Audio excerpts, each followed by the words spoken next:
Hello friends, good morning, नमस्कार। स्वागत है आप सभी का स्टडी विज्ञान प्रकाश में। आज 1 सितंबर है, नया महीना शुरू हो रहा है, तो पूरे उत्साह के साथ, पूरे जोश के साथ शुरू करिए। एक नया टाइम टेबल बनाइए और कोशिश करिए कि मैक्सिमम टाइम आप जो है अपनी स्टडी में दें। कुछ नए संकल्प अगर आपने लिए हैं तो उसको भी पूरा करने का पूरा प्रयास करें और दृढ़ संकल्पित रहें। आपकी इच्छाएं, आपका लक्ष्य, ये सब कुछ निर्भर करता है कि आप कितने अनुशासित हैं। तो चलिए शुरू करते हैं आज के दैनिक रोजगार समाचार। आज ज़्यादा खबरें नहीं हैं, मात्र 3 खबर हैं, लेकिन तीनों खबरें आपके लिए बहुत ही महत्वपूर्ण हैं। पहली खबर है कि इलाहाबाद हाई कोर्ट में, जैसा कि आपको पता है कि 31 अगस्त को aided junior high school result के मसले पर सुनवाई होनी थी। तो सुनवाई के दौरान यहाँ पर आप देख सकते हैं कि एक हफ्ते में एडेड जूनियर हाई स्कूल का जो री रिजल्ट है, पुनः परिणाम, संशोधित परिणाम जारी करने के बारे में कोर्ट ने कहा है। और इस दौरान जो है कोर्ट में तमाम संबंधित जो अधिकारी थे वो भी मौजूद रहे।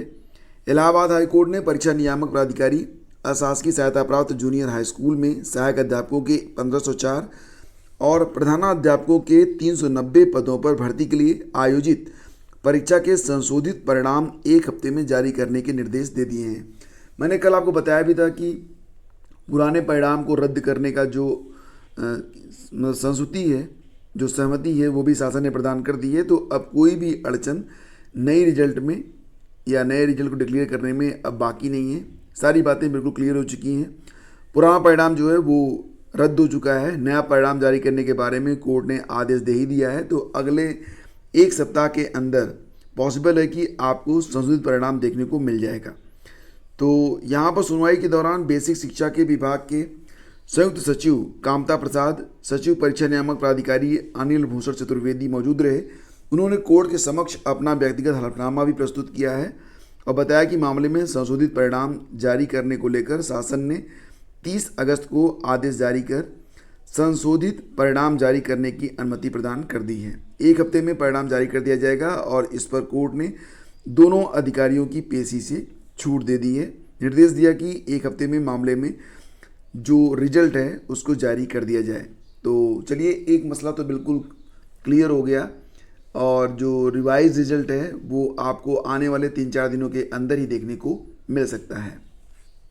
और देखिए फ्रेंड, जो लोग इंतजार कर रहे हैं समीक्षा अधिकारी, सहायक समीक्षा अधिकारी के लिए कि नोटिफिकेशन कब तक जारी होगा, तो प्राप्त सूचना जो हो रही है उसके मुताबिक RO 2022 की जो वैकेंसी है, इसके लिए अभी जो नोटिफिकेशन है वो अक्टूबर महीने में जारी होने की सूचना सामने आ रही है। यानी कि सितंबर के महीने में नोटिफिकेशन जारी नहीं हो पाएगा। लेकिन जो लोग गंभीर अभ्यर्थी हैं, जिनको पता है कि RO का जो सिलेबस है GS का, वो बिल्कुल PCS का सिलेबस है और इसके लिए उनको काफ़ी मेहनत भी करनी है, तो बेसिकली बात यहाँ पर ये कही जा रही है कि नोटिफिकेशन चाहे जब आए, लेकिन ये तो तय हो चुका है कि RO की वैकेंसी आ रही है। और अगर आप RO और ARO के लिए अपनी तैयारी को पूरी करना चाहते हैं तो नोटिफिकेशन कब जारी होगा, परीक्षा कब होगी, इसके बारे में नहीं, आपको ये सोचना है कि आप कितने तैयार हैं। तो इसके लिए आपको अपनी तैयारी अभी से स्टार्ट कर देनी चाहिए। वैसे अगर नोटिफिकेशन अक्टूबर के महीने में आता है तो 1 महीने तक इसके लिए, यानी कि 1 नवंबर तक आप मान सकते हैं कि इसके लिए आवेदन लिए जाएंगे। उसके बाद 60 दिन, मतलब इसका जो प्री की परीक्षा होगी वो जनवरी या फिर फरवरी में हो सकती है। तो आपके पास समय कितना बचा हुआ है? सितंबर शुरू हो गया है, सितंबर, अक्टूबर, नवंबर और दिसंबर, 4 महीने का वक्त है। और ये वक्त आपके लिए पर्याप्त भी है, नहीं भी पर्याप्त है। मतलब ये कि अगर आप प्राणपण से लग जाएं तो ये वक्त पर्याप्त है, और अगर आप इंतज़ार करेंगे कि नोटिफिकेशन आएगा फिर हम तैयारी स्टार्ट करेंगे तो फिर ये वक्त पर्याप्त नहीं है। प्रतियोगिता काफ़ी कठिन है, सीटें कम रहती हैं। तो ये एक महत्वपूर्ण सूचना है RO और ARO के बारे में। BEO के बारे में जो लोग इंतजार कर रहे हैं, तो BEO का नोटिफिकेशन सितंबर महीने के मध्य के बाद, यानी कि 15 सितंबर के बाद कभी भी जारी हो सकता है और इसकी परीक्षा 2022 के ही किसी महीने में करवाई जा सकती है, मतलब नवंबर या फिर दिसंबर में। दिसंबर में संभावना सबसे अधिक है। और देखिए, UGC ने दिल्ली व अन्य 8 राज्यों के फर्जी विश्वविद्यालयों की लिस्ट जारी की है, जिनमें से उत्तर प्रदेश के 4 विश्वविद्यालय शामिल हैं। इनके नाम आप देख लीजिए: Gandhi Hindi Vidyapeeth Prayag, National University of Electro Complex Homoeopathy Kanpur, Netaji Subhash Chandra Bose Open University Aligarh, Bharatiya Shiksha परिषद भारत भवन चिन्हट लखनऊ। ये 4 विश्वविद्यालय हैं। यहाँ से बिल्कुल इसमें आपको कोई भी एडमिशन नहीं लेना है। और ये जो नोटिफिकेशन है आप देख सकते हैं 25 अगस्त को ये नोटिफिकेशन जारी किया गया था। और इसमें दिल्ली के कुल 8 विश्वविद्यालय हैं। दिल्ली के, कर्नाटका के 1, केरला का 1, महाराष्ट्र का 1, वेस्ट बंगाल से 2 हैं, उत्तर प्रदेश से 4 हैं, उड़ीसा से 2, पांडिचेरी से 20 और पांडिचेरी से 1 और आंध्र प्रदेश से 1। तो इस प्रकार से कुल मिला के ये पूरी लिस्ट है। इस लिस्ट को अगर आप डाउनलोड करना चाहते हैं तो टेलीग्राम चैनल पर आपको ये नोटिफिकेशन देखने को मिल जाएगा। वहाँ पर जाकर आप इसे डाउनलोड कर सकते हैं। उसके बाद चेक कर सकते हैं कि किस प्रदेश में कौन कौन से विश्वविद्यालय हैं जो कि फेक हैं, जहाँ पर आपको एडमिशन नहीं लेना चाहिए।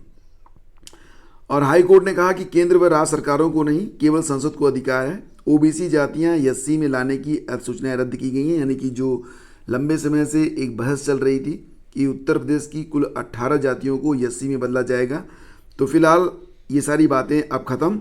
और अब कोई भी ओबीसी की जाति एससी में नहीं जाएगी। ओबीसी की जिन जातियों को एससी में शामिल करने की अधिसूचनाएं जारी की गई थी उसमें मझवार, कहार, कश्यप, केवट, मल्लाह, निषाद, कुम्हार, प्रजापति, धीवर, बिंद, भर, राजभर, धीमान, बाथम, तुराहा, गोड़िया, माझी और मछुआ शामिल हैं। तो इनको जो है एससी में डालने की बात कही गई थी। और 2005 से ही प्रयास जारी हैं। सपा सरकार हो या फिर भाजपा सरकार, सभी ने अपने अपने वादे किए थे, लेकिन अब सारे मामले जो हैं वो किनारे लग चुके हैं। मतलब ये स्पष्ट रूप से कह दिया गया है कि इन जातियों को जहाँ पर हैं ये वहीं पर रहेंगी। और इलाहाबाद हाई कोर्ट ने प्रदेश में 18 ओबीसी जातियों को अनुसूचित वर्ग में शामिल करने के संदर्भ में जारी सभी अधिसूचनाओं को रद्द कर दिया है। तो कोर्ट ने अपने आदेश में सरकारों के कामकाज को लेकर तल्ख टिप्पणी भी की है। कहा कि संवैधानिक अधिकार न होने के बावजूद यूपी में राजनीतिक लाभ के लिए बार बार अनुसूचित जातियों की सूची में फेरबदल किया जा रहा था। कोर्ट ने कहा कि संविधान के अनुच्छेद 341 के तहत अनुसूचित वर्ग की सूची में बदलाव का अधिकार केवल देश की संसद को है। अब ये पॉइंट काफ़ी इंपॉर्टेंट हो गया है, फॉर एग्जाम याद रखना कि संविधान के अनुच्छेद 341 के तहत अनुसूचित वर्ग की सूची में बदलाव का अधिकार केवल देश की संसद को है।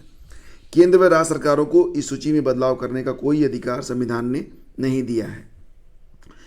और एक खास बात यह भी कि राज्य सरकार ने कोर्ट में हलफनामा दाखिल कर कहा था कि उसके पास यह अधिसूचना जारी करने का कोई संवैधानिक अधिकार नहीं है। राज्य सरकार की ओर से प्रस्तुत इस दलील के आधार पर ही कोर्ट ने याचिकाएं मंजूर कर लीं।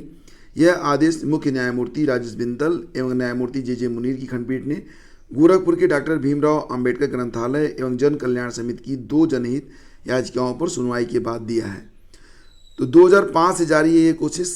अलग अलग सरकारें आई हैं, अलग अलग प्रयास हुए हैं, कभी कभी तो लिस्ट में भी बदलाव हुआ था, लेकिन फिलहाल अब सारे मामले जो हैं वो किनारे लग चुके हैं। यहाँ पर स्पष्ट कर दिया गया है कि जो यहाँ पर सूची है अनुसूचित वर्ग में, जो अनुसूचित जाति की सूची है उसमें कोई बदलाव नहीं होगा, ना तो कोई आएगा ना तो कोई जाएगा। तो इस प्रकार से और निषाद पार्टी ने भी फैसले को सराहा है। पहले भी लग चुकी रोक। अखिलेश यादव सरकार ने 21 और 22 दिसंबर 2016 को चुनाव से ठीक पहले 2 अधिसूचनाएं जारी कर 18 ओबीसी जातियों को एससी में शामिल करने की बात कही थी। कोर्ट ने सभी अधिसूचनाएं रद्द कर दी। 24 जून 2019 को वर्तमान सरकार ने हाई कोर्ट के एक फैसले का गलत संदर्भ लेते हुए अधिसूचना जारी की थी। इसके तहत 1.5 दर्जन ओबीसी जातियों को एससी की सूची में शामिल करने का आदेश जारी किया था। कुछ ही दिनों बाद हाई कोर्ट ने अखिलेश यादव सरकार की दोनों अधिसूचनाओं के अमल पर रोक लगा दी थी। वर्तमान प्रदेश सरकार के आदेश पर भी हाई कोर्ट से स्टे हो गया था। तो ये एक काफ़ी इंपॉर्टेंट न्यूज़ है आप सभी लोगों के लिए। तो चलिए फ्रेंड्स, आज के इस सेशन को यहीं पे समाप्त करते हैं। अगर सेशन आपको अच्छा लगा है तो लाइक और शेयर करना बिल्कुल भी मत भूलिएगा। Thank you so much, have a great day, जय हिंद। और आप लोगों के लिए एक महत्वपूर्ण सूचना चलते चलते देना चाहूँगा कि जो लोग भी पीटी की परीक्षा या फिर वीडियो री एग्ज़ाम के लिए या फिर जो अन्य प्रतियोगी परीक्षाएं होने जा रही हैं उसकी तैयारी करना चाहते हैं तो आपको याद दिला दें कि रोज़ दोपहर में 12 बजे के आसपास एक टेस्ट सीरीज जो कि बहुत ही इंपॉर्टेंट क्वेश्चंस का होता है, जिसमें प्रीवियस ईयर के क्वेश्चंस भी शामिल होते हैं और वर्तमान समय में जो सिलेबस है उसके मुताबिक कई तथ्यों को शामिल किया जाता है। तो उसको लगाना बिल्कुल भी ना भूलें, ये आपके लिए बहुत ही इंपॉर्टेंट है। अब तक 2 लेक्चर हो चुके हैं, लिंक इसी वीडियो के डिस्क्रिप्शन में है, अभी जाकर दोनों देख लें ताकि तीसरा लेक्चर आप देख सकें। और करंट अफेयर का सेशन भी आज से आपका शुरू हो रहा है, तो 2 महीने तक लगभग बहुत सारे व्यतिक्रम आए बीच में, लेकिन अब से आपको बहुत ही संक्षेप में कुल मिला के 10 से 12 प्रश्नों का एक टेस्ट प्रतिदिन दिया जाएगा करंट अफेयर का। तो उसको भी आप लोग लगाते रहिए ताकि करंट भी आपका तैयार होता हुआ आगे बढ़े। Thank you so much, have a great day. जय हिंद।